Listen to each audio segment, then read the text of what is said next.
ఇప్పుడే మనం చూసుకున్నట్లయితే కట్టుకున్నోడే కాలయముడు, భార్య ఇద్దరు పిల్లల్ని హతమార్చిన డాక్టర్. అతను ఒక ప్రొఫెషనల్ డాక్టర్.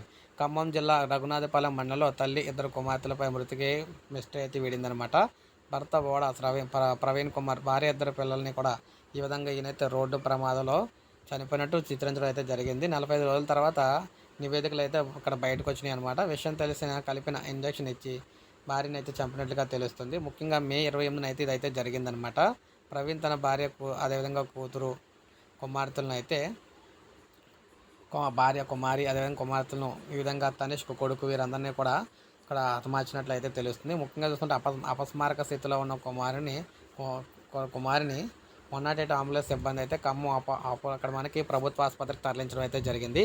అప్పటికే కుమార్ అయితే చనిపోయినట్లుగా తెలుస్తుంది. అయితే ఈ ఘటనలో ప్రవీణ్కు స్వల్ప గాయాలవడంతో అతని బంధువులు ఆటోలో మరో ఆసుపత్రికి అయితే తరలించారు. భర్త ప్రవీణే చంపి రోడ్డు ప్రమాదంగా చిత్రించారని మృతురాలి బంధువులు అయితే ఆరోపించారు. సో అన్నట్టుగానే అదే నిజమైందనమాట. సో మొత్తంగా డాక్టర్ అయితే తెలివిగా ప్లాన్ అయితే చేశాడు, కానీ దొరికిపోయాడు అనమాట. సో మనకి పోస్ట్ మార్టం రిపోర్ట్లోని. సో ఈ విధంగా తెలంగాణలోని సంచలనం అయితే రేపుతుంది ఈ విషయం. మనకి లేటెస్ట్గా అంటే లేట్గా ఆలస్యంగా అయితే వెలుగులోకి వచ్చింది. ఒక లైక్ చేయండి, అందరికీ తెలిసింది. సబ్స్క్రైబ్ చేసుకోకపోతే మన ఛానల్ సబ్స్క్రైబ్ చేసుకొని ఫాలో అవుతానండి.